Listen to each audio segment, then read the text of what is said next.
Committee is myself, Councilor Reynolds, Councilor Tabaris. We have 2 items tonight from the docket of January 21st, 2025. I entertain a motion to approve expending such funds in any future grant amendments regarding the receipt of a substantial materials recovery program municipal grant from the Massachusetts Department of Environmental Protection in the amount of $57,000. Second, and it's sustainable, just as a comment. What's that? You said substantial. Oh, sorry. Sustainable. I just thought I But it's was still Material recovery substantial, It is. too. Excuse me. Motion's in order. This is not a matching grant. There aren't any matching funds, and this is an annual thing that we receive based on how the city's doing in recycling and whatnot, and it can be spent on additional recycling type programs. Any questions? Hearing none. All those in favor? Aye. Aye. Motion passes. And from the docket of January 21st, 2021, I entertain a motion to approve the memorandum of agreement between the City of Attleboro and LIUNA, Public Employees Local Union Number 1144, Labor's Union, and further transfer $3,000 from the account 1124100-578300 Citywide Reserve Fund for transfer to the following: $1,000 to account 1121-1000-511000 Mayor salary and wages, and $2,000 to account 151-01-000-511000 health salary and wages. Second, and a little correction that it's January 21st, 2025. 2025, excuse me, again. You're on a roll, Sarah. Yeah. Well, I thank you. figured it's easier just to correct it right Yep, now. all right, motion's in order, and this is a 50-cent raise for the laborers, and we're just moving some money around to cover it based on vacancies that we had within the city. We were able to cover it with some internal transfers, so that's what we're doing here. Any questions? Hearing none, all those in favor? Aye. Aye, motion passes. And that concludes the business for the Finance Committee. I move to adjourn at 7:03. Second. Motion's in order, all those in favor? Aye. Aye. We are adjourned at 7:03. The IT and Infrastructure Committee has no business this evening. I call for another committee meeting at the next appropriate time. The License Committee has no business this evening, and I call for a committee meeting at the next appropriate time. Good point of order, we're canceling tonight, calling for, meeting would be after reporting. So, Pam, if you want to just cancel your meeting, I do want to cancel my meeting. Thank you. thank you. And Nick the same. I too will cancel, and I will cancel and didn't say it. Thank you. Sorry. City Property and Claims Committee has no motions this evening, and I would like to call a committee, no. You just cancel. I'm just canceling it, thank you. That's exactly what I'm doing. All right, I feel pressured now to do this right here. Reporting for Public Works Committee, I have one item this evening from the docket of January 7th, 2025. I entertain a motion to transfer $500,000 from account 6100-511000 Water Enterprise Fund salary and wages in the following manner: $400,000 to account 6100-569406 Water Enterprise Fund Mansfield Water, and $100,000 to account 6100-569405 Water Enterprise Fund Pawtucket Water to provide funding for the cost of purchasing water. Second. Thank you. So I don't know if anybody read the backup, but so this came down from Deb Gould. I guess you reallocated ARPA funds, which freed up money in the salaries account. So it makes available within the water enterprise salary budget line $500,000 that can be transferred to pay for the water from Mansfield and or Pawtucket. So if we don't need this money, if the reserves improve and the purchase of the water is no longer necessary, the unspent portion of the $500,000 will flow through the water enterprise retained earnings at the end of the fiscal year. As of now, we have only purchased from Mansfield, and it's up to $180,000. And Pawtucket is not online yet. They're still doing testing, bacteria testing, and all sorts of testing, so it is not online yet. And hopes are that we won't need it this year. So, does anybody have any questions? I have a comment, which is, although we've had a significant loss of water through negligence or some other means, we are in a position to have adequate water because of the engineering steps that were taken by the water department. So I think we ought not to ignore the fact that, yeah, we're in terrible shape, but we have backup. We have backup with Mansfield, we have backup with Pawtucket, and we ought to acknowledge those things as well. Agree. And we also need to acknowledge that we were in a drought, regardless of what No question. Yes. transpired. So yes, we are in good shape that Mansfield stepped up to help us out. We were doing the Pawtucket interconnect regardless. Exactly. So yes, in emergencies, we will have those sources available, which is excellent. But it's important to state that we were actually in a drought. Yes. Does anybody else have any questions? All those in favor? Aye. Aye, motion passes. And that's all the business. Oh, you know what? I didn't call us to order, did I? We'll just say it was 7:06. I'd like to call for an adjournment at 7:07. Second. All those in favor? Aye. Aye, motion passes, and we are adjourned. Thank you. I'd like to call to order Public Safety and Emergency Management Committee at 7:07, myself and Counselor Lavoy, and then maybe the president can also please step in. I just have one motion this evening from the docket of January 14, 2025. I entertain a motion to appropriate $61,000 from account undesignated fund balance, free cash, general government to account fire dispatch overtime. Second? Thank you. So in the backup, it just, the chief describes that there was, somebody had used FMLA more than what was expected, and so these funds are needed to fill those gaps. And basically, there's two full-time dispatchers that are needed at this time because of the increased call volume. So, any other questions or comments? Okay, hearing none. All those in favor? Aye. Aye. Motion passes. That's all the business this evening. I'll call for an adjournment. Second. All those in favor? Aye. We are adjourned at 7:08. Thank you.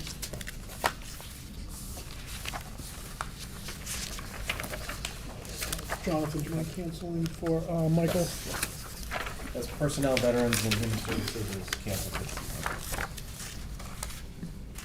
And zoning, land use, and sustainability committee is also canceled. And the Traffic and Transportation Committee is canceled this evening. Ordinances, elections, and legislative matters is canceled for this evening, as well as the special committee for tax abatement review.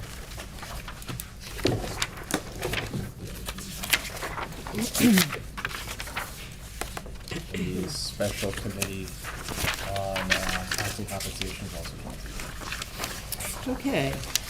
The special committee on rules and procedures is not canceled this evening. I have several matters. From the docket of January 21st, 2025, I entertain a motion to amend the Attleboro Rules of Procedure, Section 7-1.12, add Chair of Zoning, Land Use and Sustainability Committee as a non-voting ex officio member. Second. Just a point of order, did you want to call it to order? Thank you. I do wish to call the Special Committee on Rules and Procedures to order. Thank you very much, and I call it to order at 7:09. I have now iterated the first docket item of January 21st, and I believe I heard a second. Yes. A point of order, I would just repeat the motion, just where it wasn't officially called to order. I will repeat the motion. I entertain, from the docket of January 21st, 2025, I entertain a motion to amend the Attleboro Rules of Procedure, Section 7-1.12, to add Chair of Zoning, Land Use, and Sustainability Committee as non-voting ex officio member. Second. Thank you. The point of this amendment is to comply with what we have already done, making sustainability part of the zoning committee. Are there any questions or comments? Yes, sir. Thank you. So I guess my question is, what is the need for this piece of business?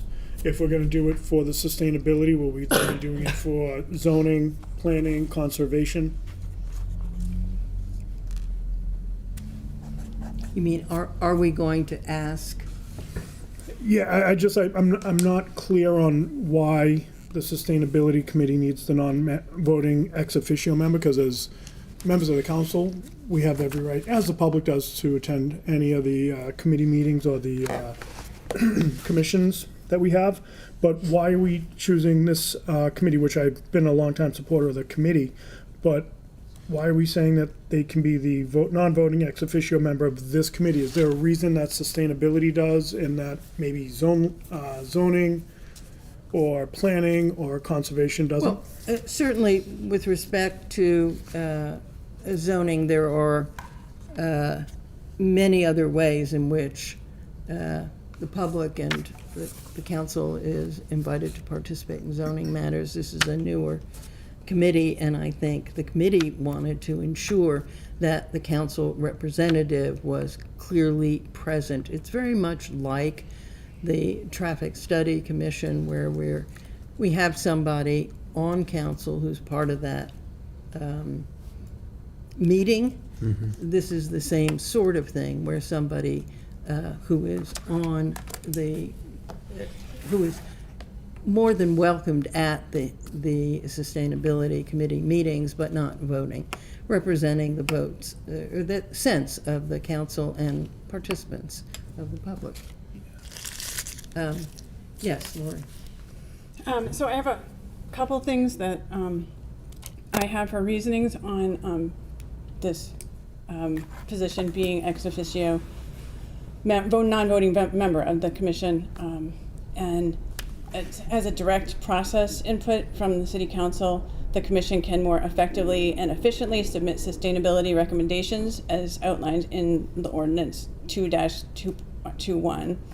And as Councilor Foa had mentioned, it's similar to the Traffic Study Commission and their chair being non-voting ex officio member. And unlike other commissions, boards, and committees, the Sustainability Commission has no official direct representation from the council or administration in its membership. That was kind of some of the reasonings that I had. Thank you. Councilor Holmes and then Councilor Tavares. Thank you. Yes, President Delisio makes a very, good point here. I mean, in terms of that, it would be, the zoning, planning, this potentially could mean there's a lot going on in this committee, and where does council want to kind of put their energy to represent? And I think that it would be kind of unusual to pick that and to not pick, conservation, or not pick zoning, or not pick planning. And then I don't really think it's fair for the chair to go to all four of those. So I guess I am a little bit confused about, this would be kind of elevating that committee to me over the other ones, which I think are also significant. So I think I'd have to kind of think about this a little bit more. That concludes my comments. Thank you. Councilor Tavares. So my comment was really the flip side of what Councilor Holmes just said, the flip side of that coin, which is if we do add an ex officio member to the Sustainability Committee, then it would only make sense to also do that for zoning and planning. So I wouldn't necessarily be opposed to that, but I think we would have to be consistent and do that across all of those departments. Otherwise, it doesn't seem like we have a rationale to simply include one commission and not others.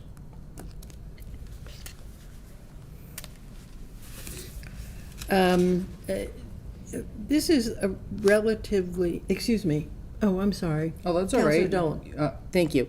So I understand the points, but I think Lori made a good point that the zoning and planning have representation from the city, like Gary Rasian and such.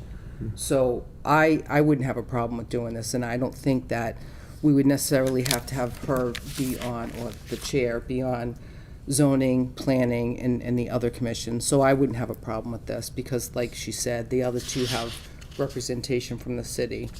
So I wouldn't have a problem voting for this. It is also something I might note that they want and have invited us to do. Yes, Just a distinction on Counselor Nolan's point.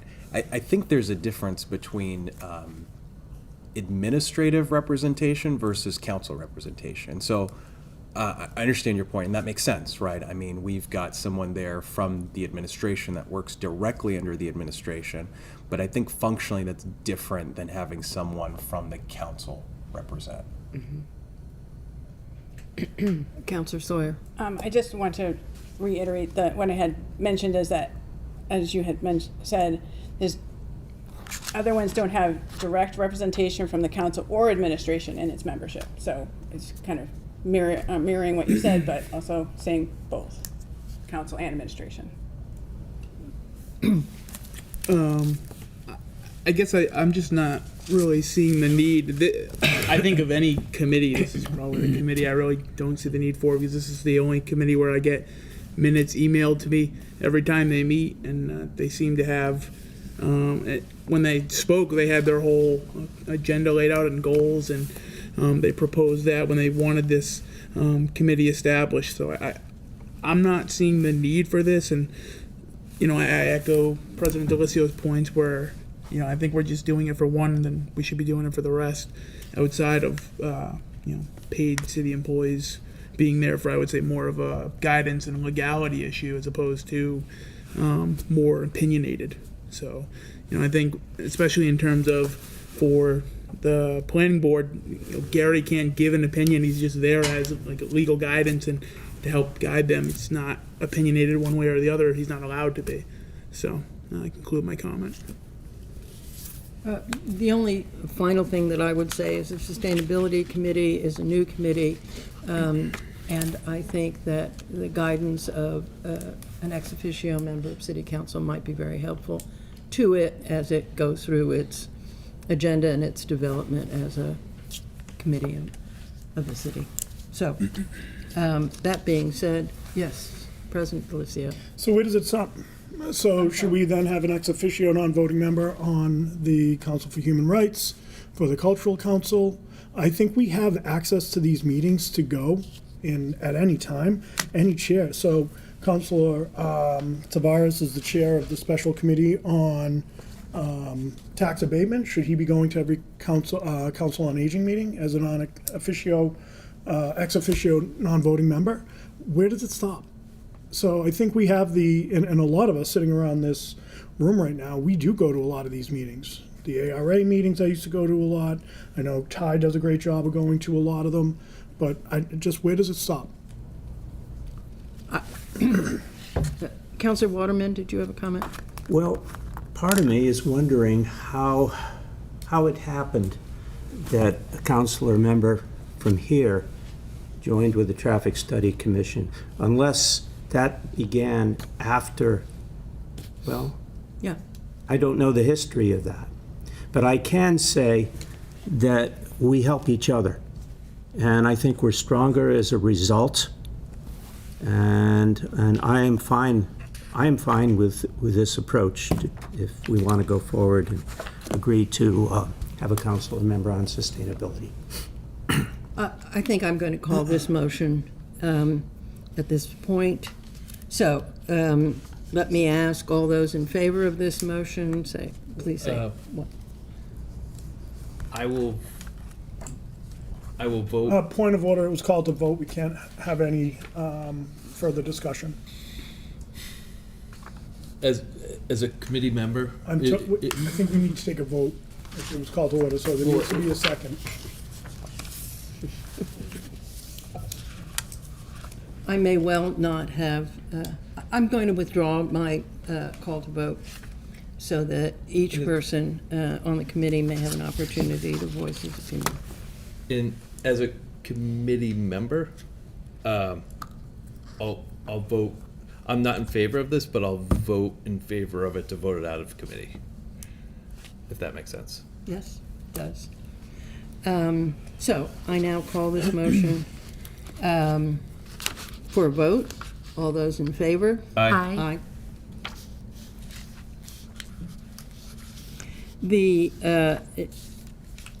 From the docket of January 21st, 2025, I entertain a motion to amend the Attleboro Revised Ordinance of Attleboro, Section 2-221.1, organization by adding, addition, the Chair of the Municipal Council Zoning, Land Use, and Sustainability Committee is a non-voting ex officio member of the Sustainability Commission. Second. The motion is in order. This is just the parallel language. The first one amended the rules. This one amends the ordinance. If there are any questions or comments that have not already been made with respect to the rules, I would ask you to raise those now. Seeing none, I call this motion for a vote. All those in favor? Aye. Aye. Motion passes. From the docket of January 21st, 2025, I entertain a motion to amend Attleboro Rules of Procedure, Section 4-4.1, regarding submission by council members to the administrative assistant before close of business Thursday, regarding committee motions expected to be brought out by the chair. Second. Thank you. As I mentioned when I raised this as new business, we now don't know when we come to a committee meeting or when we come to a council meeting what matters are going to be raised before us. I think it's important to be able to prepare to know. This will ensure that we will know. That is the point of this amendment. Comments and questions? I don't see the amendment. This is the amendment. Entertain a motion to amend rules regarding submission by council members. Rule 5-2.1. Let me just get it.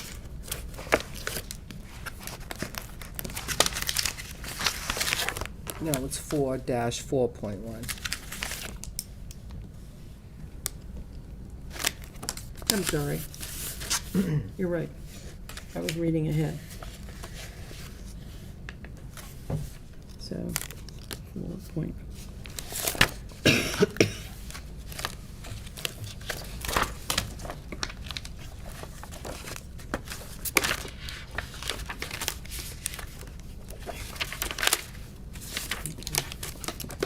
As it now reads, Section 4 of the rules are the duties of council members, and it reads in its entirety, to ensure members have reasonable time to prepare for a meeting, all motions will be distributed to members by the administrative assistant on or before the close of business on the Friday preceding the next scheduled meeting.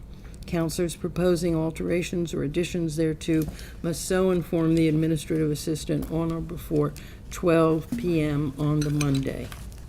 That is section 4-4.1.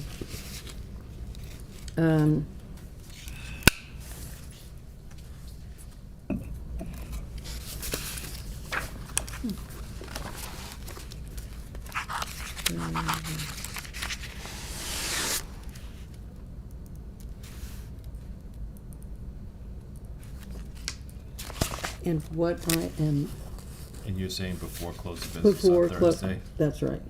instead of before close of business on Friday? That's correct.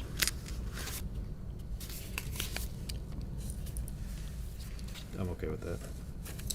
Oh, Any other questions or comments? Yes. So just to clarify, I really, Regarding submissions by council members. Okay, so this is just, Entertain a motion. Submission by the council. All right, I'm good. because we now have a short Friday, Yep. this makes some administrative sense to Yes. submit things on Thursday. I think I was confused in the way I introduced it, but that's the point of this motion. Yes. I'd Councilor like to hear Hovis. from the president, Oh, I'm sorry. if he has any comments. Yeah, I mean, so I guess my concern is if you could read the piece about what the Monday is, because it's a short day on Friday. Business comes down on a Tuesday, we have to have it 2 days later to say this is what we're bringing out. What if we're visiting with a department head or a resident over the weekend? We then have to wait an additional 2 weeks to be able to bring it in, to say that we want to bring it out? I actually did not include the last sentence in my amendment. Is that what you're questioning? Well, the way this is, I'd just like to know exactly what it is that we're questioning. I am saying that any motion which you expect to bring out at the next council or committee meeting is one that you alert the administrative assistant to on Thursday. And I guess my question then remains, what happens if, Nick meets with a licensed car dealership on a Saturday and wants to bring it out for Tuesday? Does that handcuff him to wait until the Thursday of the following week? It certainly doesn't handcuff him any more than the current rule. Okay. I'm just kind of, what was the last sentence again? I'd like to have the whole thing in front of us in order for us to vote on it. I'm sorry. Counselor Dolan. Thank you. I feel like there's some confusion between what we're saying and what 4-4.1 says. There is, 4-4.1 says we have to submit everything to Virginia. Yes. The way I read it, submit everything in the sense of new business, whatever the case may be. We have to ensure members have reasonable time to prepare for a meeting, all motions will be distributed to members by the administrative assistant on or before the close of business Friday. Councilors proposing alterations would have to submit it to her by Monday. So this is just Virginia sending us our stuff for the following week, supposed to be by Thursday, since it's a short day on Friday. And then if we have any adjustments, like I'm gonna hold this, I'm not gonna bring this out, whatever, I'm changing this to strike it, we would submit that to her by Monday, 12 p.m. if we have any changes. This is saying, I entertain a motion to amend the rules, blah, blah, blah, blah, regarding submission by council members to the admin assistant before the close of business Thursday regarding committee motions expected to be brought out by chair. So I think these are two completely different things. So I understand what you're saying, and I agree with you, and I think it should be a common courtesy and I believe, like, if somebody's bringing something out big, like, they'd be like, hey, you know what, we're bringing out whatever that would require us to be prepared and do our research. If it's been held for 6 months for whatever reason, I get that, I agree with that.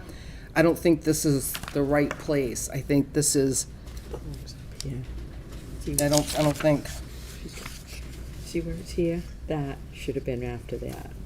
Because 4.4, she's calling in 5 dash. No, she No, just read I- this one, I know, 4-4.1. But why would you put down here to strike the rule, that rule, when that's the new rule? Oh, well, I didn't read ahead. Well, that's what Why are you reading because I ahead? read it at home. I don't want to interrupt, but Thank- this is the actual new business that was filed. Everyone got a copy before, but you might want to have that for your notes. Thank you, Virginia. Thanks, Virginia. A couple. Oh, it went that way.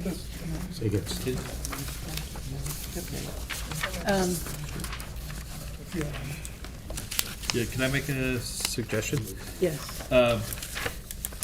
So with regard to this, can we maybe rescind the second? 'Cause so one of the things that I like to see is exactly what the amendment's going to change.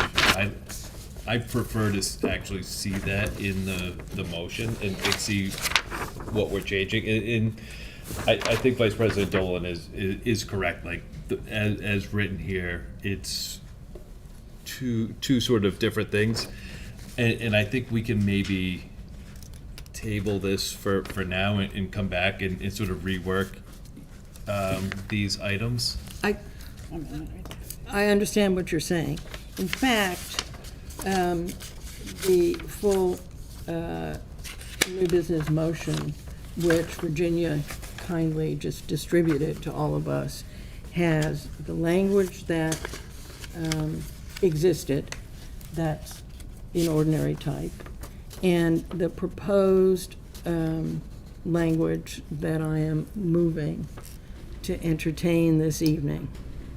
And let me read that. The chairs of municipal council committees will notify the administrative assistant on or before the close of business on the Thursday preceding a committee meeting, which pending motions, if any, the committee chair expects to bring out of committee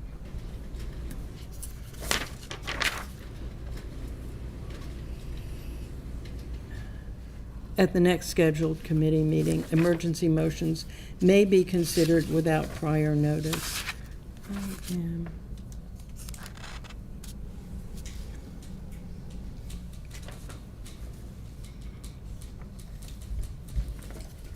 I'm going to withdraw my motion.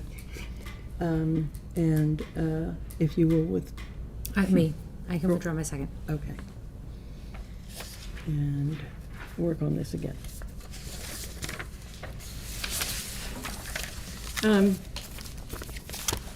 And I will do, I will say the same with respect to the last item. And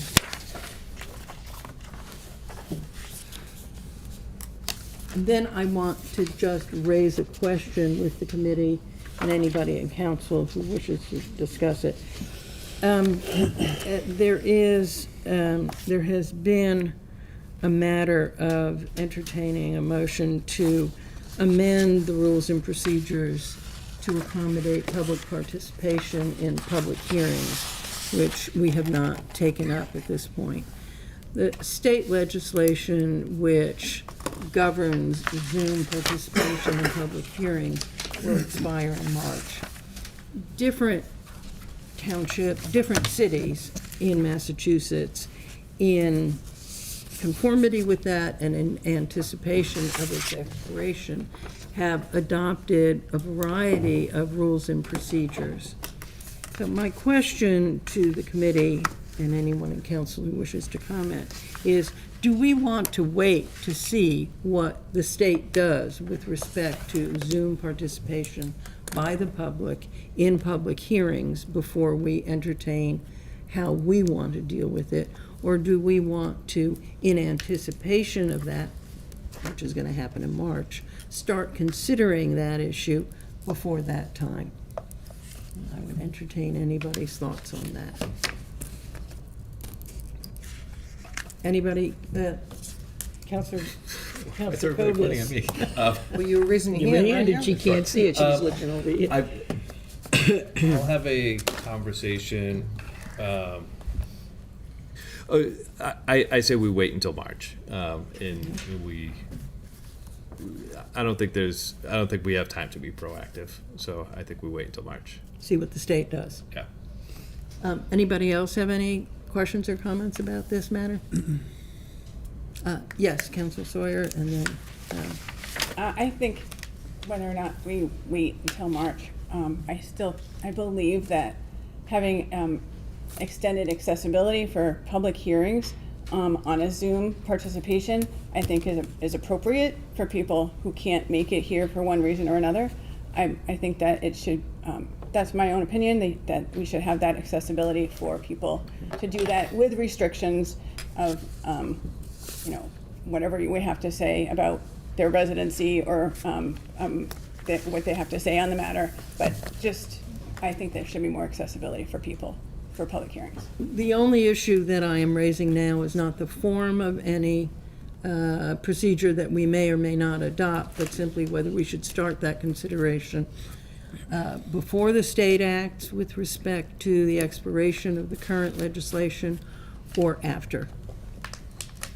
Anybody else have any comments? Yes, Councilor Roy.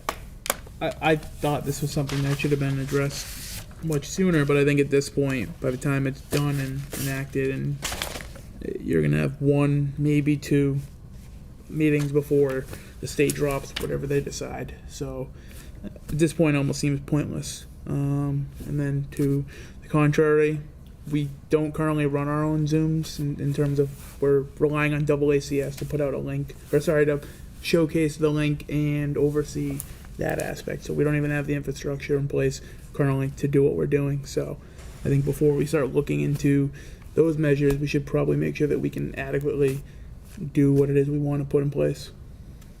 Thank you.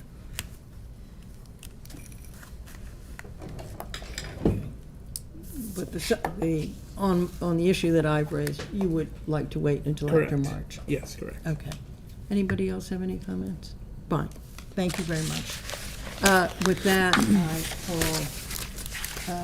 I conclude the special committee on rules and procedures for this evening. Second. Thank you. We are adjourned at You need to call for a 7:20. vote. All those in favor? Yes, let me ask for a vote on that motion. All those in favor of adjournment? Aye. We are adjourned at 7:37.